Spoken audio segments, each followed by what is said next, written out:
สบายดีท่านผู้ชมทุกท่านสำหรับวิดีโอนี้ข้าพเจ้าอยากแลกเปลี่ยนความคิดความเห็นกับมาตรฐานโดยเฉพาะแม่นเกี่ยวกับผู้ที่จบการศึกษาในระดับที่สูงบ่ว่าจะเป็นชั้นสูงปริญญาตรีปริญญาโทปริญญาเอกหรือว่าห้องศาสตราจารย์ศาสตราจารย์นี่นะเกี่ยวกับการเฮ็ดเวียกเฮ็ดงานนี่นะมีหลายๆประเทศเขาเจ้าก็พยายามกำหนดตำแหน่งงานนะโดยเฉพาะแม่นอยู่ในภาครัฐของพวกเขานี้เขาจะมีการกำหนดอัตราค่าจ้างแล้วก็กำหนดเบี้ยเลี้ยงให้อัตราค่าจ้างนี่สองแบบรูปแบบด้วยกันท่านผู้ชมคือมันมีตำแหน่งบริหารเนาะตำแหน่งบริหารนี่ก็จะมีกินเงินตามตำแหน่งประเภท1ประเภท2ประเภท3ประเภท4ประเภท5ประเภท6ก็แล้วแต่เนาะจะกินเงินตามตำแหน่งนั้นอันนั้นสำหรับตำแหน่งบริหารบัดนี้ตำแหน่งวิชาการนี่เขาก็จะให้กินเนาะยกตัวอย่างว่าเป็นยกตัวอย่างครูซะเป็นผู้ช่วยเป็นครูธรรมดานะเป็นผู้ช่วยครูนี่ได้เงินเท่าใดเป็นครูบัดนี้เป็นวิชาการครูนี่ได้เท่าใดเป็นห้องศาสตราจารย์ได้เท่าใดเป็นศาสตราจารย์ได้เท่าใดอันนี้ก็จะมีด้วยเนาะแล้วก็เงินตำแหน่งปริญญาเอกปริญญาโทปริญญาตรีอย่างต่างๆนี่ได้เท่าใดเนาะอันนั้นเขาจะมีการแบ่งขั้นกันให้กินคือในนั้นสำหรับบางประเทศแต่ว่ามันก็มีบางประเทศที่บ่มีการแบ่งขั้นมีแต่ว่าให้กินเงินตำแหน่งบริหารได้แล้วเลยแต่แล้วก็เงินวิชาการนี่เงินบ่แม่นเงินที่เรียนจบมานะเงินเรียนจบระดับปริญญาเอกปริญญาโทแล้วก็คือยกตัวอย่างว่าปริญญาโทนี่200,000กีบอยู่ประเทศลาวนี่นะปริญญาเอกให้กิน300,000กีบหรือว่า500,000กีบประมาณนี้นะแล้วก็กิน500,000กีบไปตลอดอันนี้ก็มีเนาะแต่ว่าข้าพเจ้าอยากเว้าในที่นี้คือเว้าในการปฏิบัติหน้าที่เวียกงานนี่ตามที่ข้าพเจ้าคิดนี่นะข้าพเจ้าคิดว่าให้พวกเรียนอยู่ในระดับสูงๆนี่นะโดยเฉพาะในระดับปริญญาเอกหรือว่าห้องศาสตราจารย์นี่นะมาเฮ็ดเวียกวิชาการเนาะให้กินเงินตำแหน่งวิชาการแทนให้กินเงินตำแหน่งวิชาการแทนเพราะว่าเป็นหยังจังว่าให้กินเงินตำแหน่งวิชาการแทนเพราะว่าวิชาการนี่นะมันเฮ็ดหน้าที่ในการค้นคว้าการพิจารณาการค้นคว้าเอกสารต่างๆมันเว้าเรื่องข้อเทคนิคเด้ข้อเทคนิควิชาการต่างๆแม่นพวกนี้ได้เป็นค้นคว้าพวกวิชาการค้นคว้าบ่ว่าจะเป็นการค้นคว้าบรรดานิติกรรมต่างๆการค้นคว้าเทคนิคการเฮ็ดเวียกอีหยังต่างๆเนาะการก่อสร้างเนาะการอีหยังสารพัดเนาะก็ล้วนแล้วแต่แม่นวิชาการนี่แหละเป็นผู้ค้นคว้าเพราะฉะนั้นตอนเรียนนี่นะพวกปริญญาโทพวกปริญญาเอกพวกศาสตราจารย์พวกห้องศาสตราจารย์นี่เขาเฮ็ดเวียกค้นคว้าวิจัยเด้เขาเฮ็ดเวียกค้นคว้าวิจัยเฮ็ดเพื่อเขาสิจบเนี่ยเขาเฮ็ดโพสต์ค้นคว้าวิจัยนี่บักหลายๆเนี่ยเนาะงานวิจัยเขาเจ้านั้นถ้าว่าถูกตีแผ่แล้วมันเป็นวิทยาศาสตร์ถ้ามันเป็นวิทยาศาสตร์หมายความว่ามันสามารถนำไปจัดตั้งปฏิบัติได้จริงเนาะและการค้นคว้าวิจัยนั้นมันต้องใช้เหตุใช้ผลเนาะออกมาวิเคราะห์มาอธิบายอีกอย่างต่างๆการให้นิยามอีกอย่างต่างๆเนาะแล้วก็ค้นซอกหูกกปลายสาเหตุว่าอันใดควรอันใดบ่ควรอันใดที่ควรเฮ็ดได้อันใดสิควรเฮ็ดบ่ได้ในลักษณะแบบนี้นะเพราะฉะนั้นถ้าว่าพวกปริญญาเอกพวกห้องศาสตราจารย์พวกศาสตราจารย์มาเฮ็ดหน้าที่วิชาการแต่ว่าให้มีเงินตำแหน่งวิชาการกินเนาะข้าพเจ้าคิดว่าเวียกงานต่างๆนี่มันจะมีประสิทธิภาพหลายขึ้นกว่าเก่ามันจะเฮ็ดให้การค้นคว้านิติกรรมการค้นคว้าเอกสารการพิจารณาโครงการต่างๆนี่มีประสิทธิภาพมีความหัดกุมและก็ประสบผลสำเร็จหลายขึ้นกว่าเก่าอันนั้นคือสิ่งที่ข้าพเจ้าคิดวันนี้สำหรับตำแหน่งบริหารนี่ข้าพเจ้าคิดว่าระดับปริญญาตรีปริญญาโทนี่ก็ได้เพราะว่าตำแหน่งนี่มันเฮ็ดหน้าที่ตั้งแต่เขาเอิ้นว่า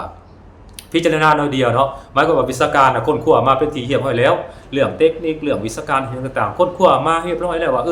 อันใดควรอันใดบ่ควรอันใดควรตัดออกอันใดควรเติมเข้าเนี่ยเขาค้นมาหมดเลยนะบัดนี้หัวหน้านี่เนาะผู้บริหารเฮ็ดหน้าที่เพียงตั้งแต่มาอ่านเบิ่งน้อยนึงเนาะแล้วก็เห็นว่ามันได้แล้วก็เซ็นเลยสินะบ่ได้ใช้หัวคิด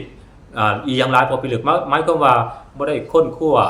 ลงแบบลึกซึ้งหลายขึ้นกว่าเก่าเพิ่นจะชี้นำร่วมหลายกว่าเนาะคันว่าตำแหน่งบริหารนี่นะเพราะฉะนั้นข้าพเจ้าจึงคิดว่า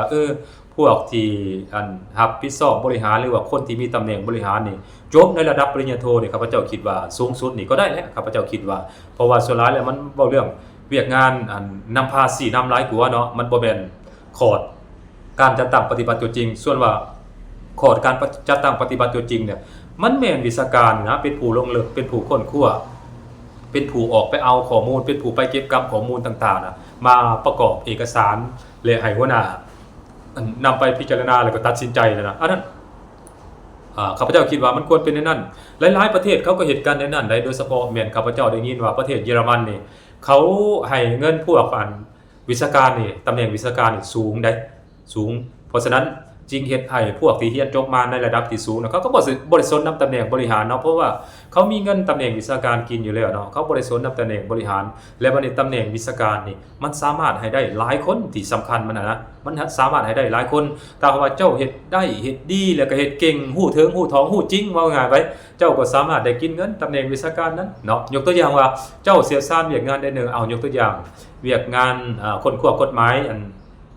แพงซ้ำไปสินะเจ้าสามารถค้นคว้าเจ้าสามารถลงลึกตีตบอย่างคือว่าตีบทความตัวบทกฎหมายได้ละเอียดครบถ้วนและสามารถตีแตกได้ทุกมิตินะเห็นบ่เจ้าก็สามารถได้กินเงินตำแหน่งวิชาการถ้าว่าเว้าเรื่องการประมงก็จะสามารถจำแนกได้เมิดว่าสัตว์น้ำนะมันมีปลาประเภทได้แน่ปลาแต่ละชนิดฮู้หมดยกตัวอย่างว่าสินะเป็นผู้เชี่ยวชาญและจังซี่เห็นบ่มันสามารถกินเงินตำแหน่งวิชาการได้คันเว้าเรื่องการก่อสร้างนี่เว้ามาโลดการก่อสร้างนี่มันสิมารูปแบบใดใส่หักฐานแบบใดดินประเภทนี้ใส่หักฐานแบบใดหักฐานแท้หักฐานแบบตัวเนืองหักฐานตีนเป็ดดิมันหักฐานลงไปจุดจังซี่นะยกตัวอย่างเจ้าฮู้เบิดนะก็เจ้าก็สามารถกินเงินตำแหน่งวิชาการได้เนาะทั้งนี้ทั้งนั้นมันก็ต้องมีเอกสารมาประกอบใส่นะว่าเจ้าเชี่ยวชาญแท้สมมุติว่าทางการเลี้ยงสัตว์เนาะทางเชี่ยวชาญขี่กระเดือนก็ฮู้เบิดว่าขี่กระเดือนในโลกนี้มันมีจักสายพันธุ์มีจักชนิดเนาะอยู่ในประเทศลาวมีจักชนิดยกตัวอย่างซี่นะเนาะสามารถไปบรรยายโดยที่บ่ต้องจับเอกสารเข้ามาในกองประชุมน่ะสามารถขึ้นบรรยายได้เลยเห็นบ่คันเฮ็ดได้นั่นก็สามารถกินเงินตำแหน่งวิชาการได้เห็นบ่มันเป็นลักษณะแบบนั้นอันนี้ก็ควรส่งเสริมด้านนี้เนาะมันจะเฮ็ดให้พวกที่พยายามอย่างก็เอิ้นว่าญาติแย่งกันอยากเป็นผู้บริหารนั่นลดน้อยถอยลงพอจะลืมว่าตำแหน่งบริหารนี่มันมีตำแหน่งที่จำกัดในองค์กรหนึ่งมีตำแหน่งบริหารน้อยเดียวเนาะมีตำแหน่งบริหารน้อยเดียวแต่คนบางหลายๆคนพยายามญาติซิ่งอยากขึ้นไปอยู่ในตำแหน่งตัวนั้นบัดนี้เห็นได้บัดนี้ก็มีการใส่ห้ายป้ายสีกันมีการลูบแข่งเลียขากันไปแล้วบัดนี้บ่ได้ใช้ผลงานได้บ่ได้ใช้ความเก่งกล้าสามารถผู้ใดใกล้ชิดติดเทศกับผู้ใหญ่ได้ผู้ใดรูปแข่งเลียขาได้ผู้นั้นก็ก้าวหน้าบางบ่อนก็ดีเนาะบางบ่อนก็ใช้ความรู้ความสามารถแท้แต่ว่าหัวหน้ามีความบริสุทธิ์ยุติธรรมเป็นคนกลางที่เที่ยงตรงได้เนาะเป็นคนที่มีเมตตาธรรมแท้นี่ก็เห็นว่าผู้นั้นเฮ็ดดีเฮ็ดเก่งก็เอาขึ้นมาเป็นหัวหน้าได้เป็นผู้บริหารได้แต่บางบ่อนนี่ก็โอ้ยถ้าผู้ใดมีเงินซื้อจ้างจอกอ้อยแน่ผู้ใดลูกแข่งเลียขาเก่งเนี่ยก็เอาให้เป็นผู้บริหารนี่เห็นบ่มันเป็นลักษณะแบบนั้นเพราะฉะนั้นเพื่อตัดปัญหาเหล่านี้ออกไปพวกเราควรแยกมีทั้งตำแหน่งวิชาการและก็ตำแหน่งบริหารเด้มันเป็นลักษณะแบบนั้นและเขาก็จะบ่ญาติกันเพราะว่าตำแหน่งวิชาการนี่ไผก็เป็นได้เนาะเจ้าเสี่ยวซ่านในเวียกของเจ้าสามารถลงลึกเวียกของเจ้าได้เจ้าสามารถเขียนมาเป็นบทวิชาการได้เนาะว่ามันเป็นนั่นเลยสามารถนำไปใช้ได้จริงนะมันก็สามารถเฮ็ดได้เนาะเห็นบ่มันก็สามารถให้เขาเจ้ากินได้เนาะแต่ว่าในนี้กฎหมายรัฐกรลาวมันมีบ่เนาะมีใดๆข้าพเจ้าก็เคยเข้าไปอ่านเบิ่งในกฎหมายรัฐกรเนี่ยมันก็มีว่าให้สามารถกินเงินตำแหน่งวิชาการได้แต่ว่าที่ผ่านมาเนี่ยข้าพเจ้าเองก็ยังบ่เคยเห็นว่าพนักงานโดยเฉพาะพนักงานฝ่ายปกครองนี่มันได้กินจักคนแล้วบ่เนาะถ้าท่านใดมีก็ลองส่งมาให้ข้าพเจ้าเบิ่งว่าตัวอย่างที่เขาเจ้าได้กินแล้วเขาเจ้าเฮ็ดแบบใดเอกสารเขาเจ้ามีความเชี่ยวชาญด้านใดแต่ว่าที่ข้าพเจ้าฮู้แน่ๆคือพวกที่ได้กินเงินตำแหน่งวิชาการนี่ก็น่าจะมีตั้งแต่แพทย์หมอนี่เนาะแพทย์หมอนี่เขาได้กินแล้วเพราะเขาเฮ็ดด้านนี้ครูอาจารย์นี่พวกคงเขตศึกษาทหารนี่บ่แน่เนาะว่าได้กินหรือบ่น่าจะได้กินเนาะทหารกับตำรวจนี่น่าจะได้กินเขาจะมีเงินส่งเสริมวิชาชีพแต่ว่าพนักงานฝ่ายปกครองนี่มันบ่มีเด้มันบ่มีเห็นบ่มันเป็นอย่างนั้นในปัจจุบันนี่ยังบ่ปรากฏเห็นมีตั้งแต่ตำแหน่งบริหารที่ได้กินเงินเพิ่มขึ้นตามตำแหน่งประเภท1ประเภท2ประเภท3นะได้กินเงินตามตำแหน่งตัวนั้นเห็นบ่เพราะฉะนั้นมาในระยะหลังๆมานี้มันมีองค์ประกอบหลายอย่างที่จะสามารถก้าวขึ้นไปในตำแหน่งบริหารได้ต้องในมาตรฐานเงื่อนไขบางบ่อนก็กำหนดเอามาเลยว่าต้องเป็นคนจบปริญญาโทจบปริญญาเอกเนาะต้องผ่านนั่นผ่านนี่เห็นบ่มีมาตรฐานเงื่อนไขนั่นนี่ใครมีมาตรฐานเงื่อนไขหรือว่ามีวุฒิการศึกษาสูงกว่าได้ก้าวขึ้นตำแหน่งบริหารยกตัวอย่างสินะมันเราเห็นให้พวกจบปริญญาเอกโหกันไปอยู่ในตำแหน่งบริหารหมดเห็นบ่เฮาสังเกตเห็นในปัจจุบันนี้บ้านเฮาเมืองเฮาบรรดากรมกองบรรดาองค์การจัดตั้งสังกัดของรัฐต่างๆของเฮานี่โหกันไปเรียนในระดับสูงๆนี่หลายได้โดยเฉพาะเป็นระดับปริญญาเอกนี่จบมาแล้วเห็นได้บัดนี้จบมาแล้วก็ อันได้ก้าวขึ้นไปเป็นผู้บริหารได้ก้าวขึ้นไปเป็นผู้บริหารแล้วบ่ได้เฮ็ดซักอย่างวิชาการบ่ได้เฮ็ดหน้าที่ในการค้นคว้านะมันก็มีเด้ก็เลยเฮ็ดให้สิ่งที่ได้เรียนรู้มานะเพื่อสิจบมา 4-5 ปีเด้ไผเก่งสุดนี่ก็3ปีเนาะจบปริญญาเอกนี่คันว่าตามโครงการหลักสูตรมันก็ประมาณอยู่5ปีเนาะจบถ้าบ่ดังนั้นแล้วนี่ก็ยากได้จังสิจบมันเป็นลักษณะแบบนั้นก็เลยเห็นหลายคนแห่กันไปเรียนปริญญาเอกมาแล้วก็จัง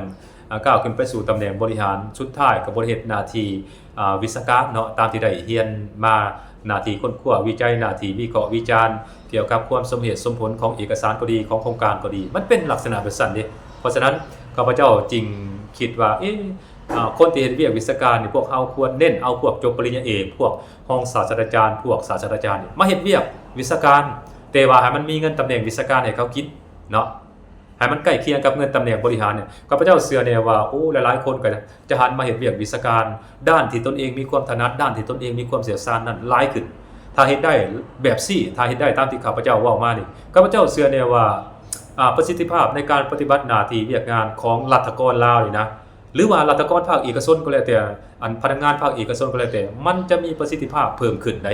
มีประสิทธิภาพเพิ่มขึ้นหลายกว่าเก่าอย่างแน่นอนท่านผู้ชม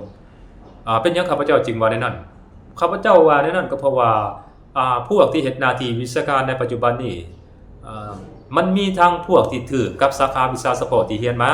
แล้วก็พวกที่บ่ถือสาขาวิชาเฉพาะที่เรียนมาก็มีได้บ่ถือวิชาเฉพาะที่เรียนมานี่ก็ไปเฮ็ดหน้าที่เป็นวิชาการและมันเฮ็ดให้ประสิทธิภาพหรือว่าการปฏิบัติงานนี่บ่เต็มเม็ดเต็มหน่วยนั่นแหละเว้าง่ายๆก็คือเนาะมันบ่เต็มเม็ดเต็มหน่วยที่สำคัญเรียนจบระดับชั้นสูงแล้วก็ปริญญาตรีอยู่ในบ้านเฮานี่อันนี้เว้าเฉพาะบางคนเนาะผู้ตั้งใจเรียนมันก็เก่งเนาะและสถาบันการศึกษาบางบ่อนถ้าเข้มงวดมันก็เก่งเนาะแต่ว่าถ้าว่าบ่มีการเข้มงวดนี่มันก็บ่เก่งเขียนบทก็ให้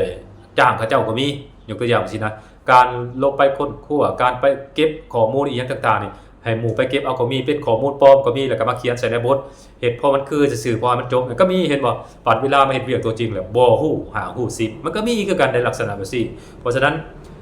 ในระดับปริญญาโทปริญญาเอกห้องศาสตราจารย์นี่พวกนี้เขาเฮ็ดหน้าที่ในการวิเคราะห์วิจัยค้นคว้าเนาะความสมเหตุสมผลหลายกว่าเพราะฉะนั้นพวกนี้เหมาะที่จะมาเป็นเฮ็ดหน้าที่วิชาการหลายกว่าโดยเฉพาะแม่นของเขตที่มีการเกี่ยวกับการค้นคว้าเทคนิคที่มีความสำคัญต่อประเทศบ่ว่าจะเป็นโยธาบ่กสิกรรมบ่พวกนี้นะแล้วก็อื่นๆมันก็สำคัญทุกของเขตนั่นแหละแต่ว่า